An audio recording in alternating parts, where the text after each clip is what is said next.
Hello dear aspirants. आज हम लोग बात करेंगे लोकतक लेक के बारे में। लोकतक लेक अभी रिसेंटली न्यूज़ में आया है। देखिए, लोकतक लेक वैसे तो आपका न्यूज़ में बना रहता है, it is the life line of Manipur. But इस बार जो लोकतक लेक हमें न्यूज़ में देखने को मिला है वो कुछ अनफॉर्चुनेट रीजंस की वजह से देखने को मिला है। जैसे कि लोकतक लेक में आपका एक रिसेंटली जो स्टडी की गई है नागालैंड यूनिवर्सिटी से, तो वहाँ से पता चला है कि वहाँ पे कई सारे इन्वायरमेंटल कंसर्न्स आ रहे हैं जो लोकतक लेक के लिए खतरा बनते जा रहे हैं। तो सबसे पहले हम इसमें चर्चा करें उसके पहले मैं आपको बताता चलूं कि north east PSC, north east के सारे स्टेट पीसीएस की मेंटरिंग का तैयारी का जिम्मा लिए हुए है। तो वहाँ पर अगर आप इंटरेस्टेड हैं और पीडीएफ नोट इसका डाउनलोड करना चाहते हैं, साथ ही साथ इसी तरह का आगे और स्टडी मटेरियल इसका एक्सेस करना चाहते हैं, तो ये हमारा टेलीग्राम चैनल का क्यूआर कोड है, इसको आप स्कैन करके ज्वाइन कर सकते हैं। अदरवाइज आपका डिस्क्रिप्शन में भी आपको लिंक मिलेगा, वहाँ से भी आप इसको ज्वाइन कर सकते हैं। पीडीएफ का लिंक भी मैं इसमें आपको डिस्क्रिप्शन में दे दूंगा, वहाँ से आप इसको डाउनलोड कर सकते हैं।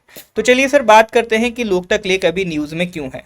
क्योंकि अभी एक बड़ी ही खास स्टडी हुई है नागालैंड यूनिवर्सिटी की तरफ से, उस वजह से लोकल अभी आपका ये न्यूज़ देखने को मिल रहा है। यहाँ पर देखने को पता चल रहा है कि सर जो लोकतक लेक के आसपास का लैंड एरिया है उसका जो यूज़ किया जा रहा है और वहाँ पर जो वाटर पॉल्यूशन हो रहा है वो किस तरह से लोकतक लेक को इम्पैक्ट कर रहा है, ये आपका ये हमें स्टडी से पता चल रहा है। इससे हो क्या रहा है, आपका जो वहाँ की इकोलॉजिकल सिक्योरिटी है और लाइवलीहुड पर इम्पैक्ट पड़ रहा है, उसके रिगार्डिंग कंसर्न्स रेज हो रहे हैं। तो इन्हीं सारी चीज़ों की वजह से हम यहाँ पर लोकतक लेक की बात कर रहे हैं।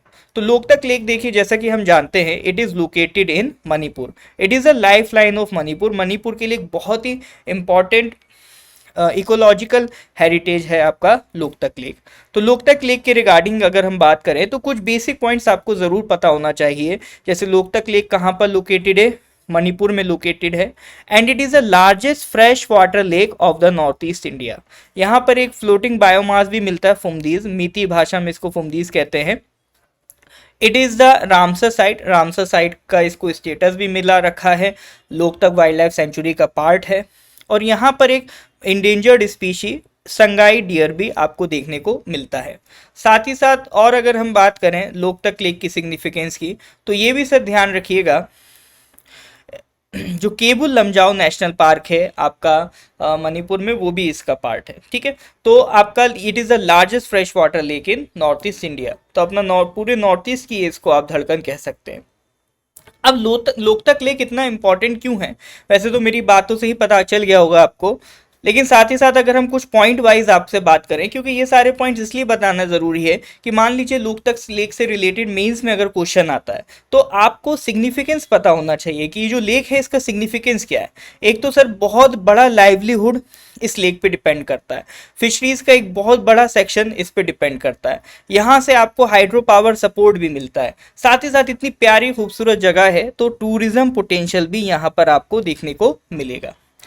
अब बात कर लेते हैं कि सर जो स्टडी की गई है नागालैंड यूनिवर्सिटी की तरफ से उसमें क्या पाया गया है। तो ये स्टडी की है एलिजा ख्वायर राकपम जी ने, जो आपका यूनिवर्सिटी की डिपार्टमेंट ऑफ एनवायरमेंटल साइंस से बिलोंग करती हैं। तो उन्होंने बेसिकली एनालाइज किया है कि जो आपका लोकतक लेक है उसमें कुछ मेजर रिवर्स जो अपना पानी लेके आ रहे हैं, कुछ मेजर रिवर्स जो लोकतक लेक को फिल कर रहे हैं 9 मेजर रिवर्स, उनको उन्होंने एनालाइज किया।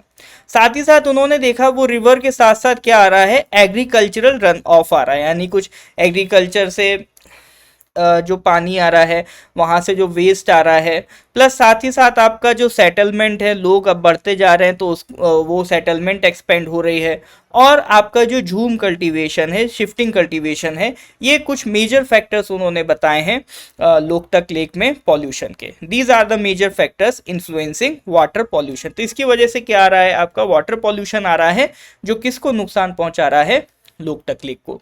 अब यहाँ पर जो 9 रिवर्स उन्होंने एनालाइज करी हैं उसमें से 2 रिवर्स हैं आपका Nambul and Khuga, these are identified as the most polluted, और 2 रिवर्स हैं आपका Iril and Thoubal, that showed comparatively better water quality because of higher forest cover in their catchments. Catchment मतलब जो वो पानी लेके आ रहे हैं, जो वो पानी उनका एरिया है उसको कहते हैं कैचमेंट एरिया।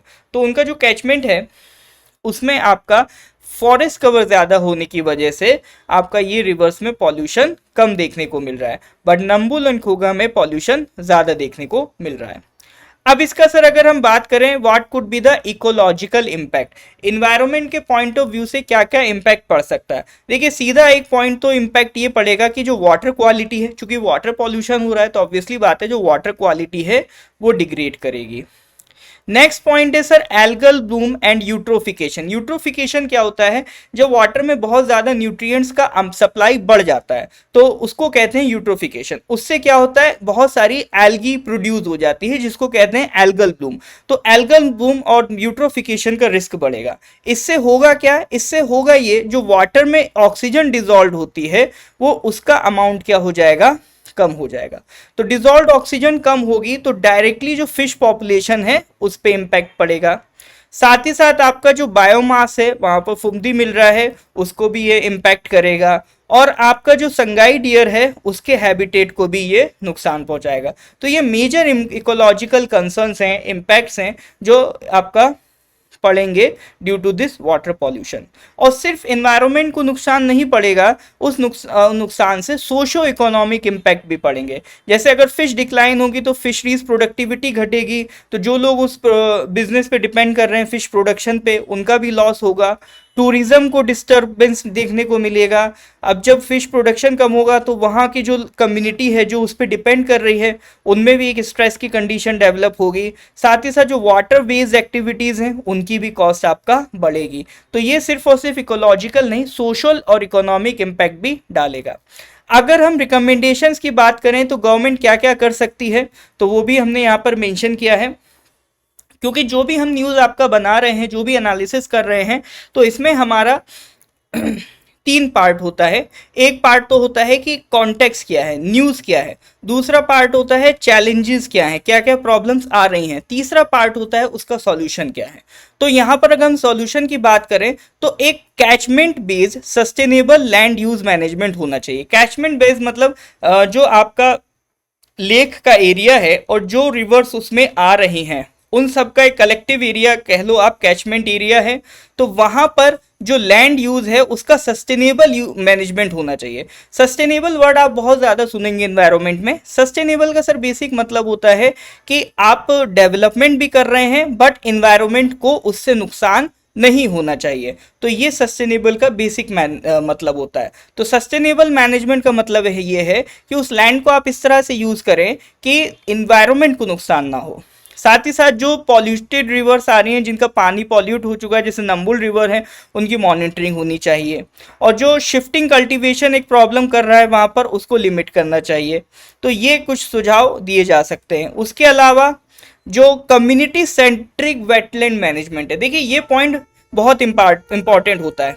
कोई भी इन्वायरमेंट कंसर्न के लिए एक बहुत बड़ा जो रोल प्ले करता है वो प्ले करता है सर कम्युनिटी। तो कम्युनिटी का अगर विल पावर स्ट्रांग हो तो कम्युनिटी सेंट्रिक अगर एफर्ट्स किए जाएं तो इन्वायरमेंट को बहुत जल्दी रिस्टोर किया जा सकता है। उसके अलावा जो लोकतक डेवलपमेंट अथॉरिटी मैकेनिज्म है उसको स्ट्रेंथन करने की ज़रूरत है। तो ये कुछ रिकमेंडेशंस हैं। तो कुल मिला के अगर हम बात करें, लोकतक लेक एक बहुत क्रिटिकल इकोलॉजिकल हेरिटेज है आपका नॉर्थ ईस्ट इंडिया का। तो इसीलिए जो लैंड यूज का सस्टेनेबल तरीके से करना, सस्टेनेबल लैंड यूज करना, इट इज़ अ की टू रिस्टोरिंग इट्स हेल्थ। तो ये पॉइंट हमें ध्यान रखना पड़ेगा। तो that is all about is this news. तो अगर आपको यहाँ तक बात समझ में आई है तो इस क्वेश्चन का आंसर जरूर दीजिए। Loktak lake degradation is primarily linked to glacier melt, land use change in catchment, industrial mining, ground water depletion. तो जो मैंने आपको अभी पार्ट बताया है उसी से इसका आंसर बन जाएगा। आंसर बाकी मैं आपका जो पीडीएफ दूंगा उसमें मेंशन कर दूंगा। साथ ही साथ इसका आपका आंसर आप कमेंट में भी मेंशन करिएगा, कोई बहुत टफ सवाल नहीं है। और उसी से रिलेटेड एक मेंस का भी क्वेश्चन मैंने बनाया है, critically examine the causes and consequences of the ongoing environment crisis in Loktak lake, also discuss the significance of catchment based sustainable land use management and community based governance in restoring the lake ecosystem. तो ये सारा topic आपका GS paper 3 में cover हो जाता है। तो उसके बिहाफ पर ये आप 250 वर्ड्स में ये आंसर प्रैक्टिस करिएगा। आंसर प्रैक्टिस करके आप यूट्यूब के कमेंट सेक्शन में भी मेंशन कर सकते हैं। अगर अगर आप वहां मेंशन करेंगे हमारी टीम डेफिनेटली उस पर आपको रेस्पॉन्स ज़रूर करेगी। तो that is all about this news. अगर इसी तरह का वीडियो आपको और चाहिए, ये वीडियो अच्छा लगा हो तो इसको लाइक ज़रूर करें, अपने कलीग्स के साथ शेयर ज़रूर करें एंड चैनल को सब्सक्राइब ज़रूर करें। So thank you very much, have a nice day.